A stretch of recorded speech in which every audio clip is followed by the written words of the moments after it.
Since 2024, Ukraine has been launching strikes against Russia's oil refineries. These facilities, which are responsible for turning crude oil into usable products such as gasoline and diesel, are inside Russia and were once thought to be out of reach for Ukraine. Not anymore. Ukraine's past refinery strikes were effective but often isolated. Russia would be able to repair its refineries, meaning no real long-term damage was done. That is yet another thing that has changed.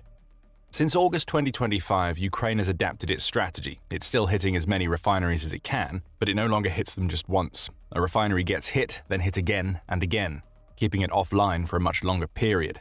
The cumulative effect of these repeated strikes on multiple refineries has been hitting Russia hard during the second half of 2025.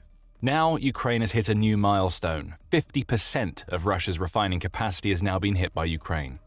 That's according to Euromaidan Press, which published a report on October 21st, revealing that Ukraine has hit the landmark figure.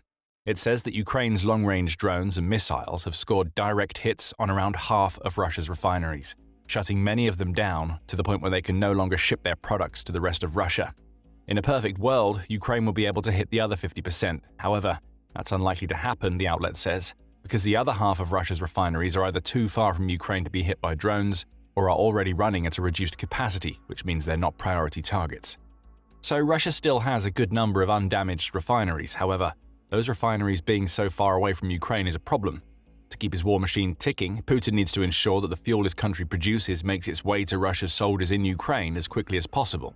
Ukraine hitting every refinery that's within its range leaves only those that are far away to pick up the slack. Fuel now has to travel a far greater distance to reach Ukraine, and that's without even mentioning the impact that these strikes are having domestically or on Russia's ability to sell one of its most valuable products. Adding to Russia's woes is the repair situation. Western sanctions have caused Russia a ton of problems when trying to repair refineries, because they mean there aren't enough parts to go around.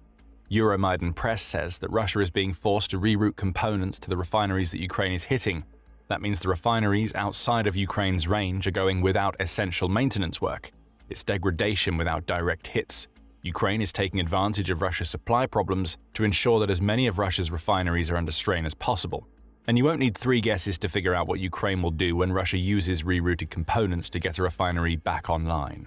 More strikes. Russia ends up right where it was before the repairs. As Russia's refineries burn and engineers work around the clock to get them back up and running, Russia itself is starting to show the signs of being a nation under intense pressure.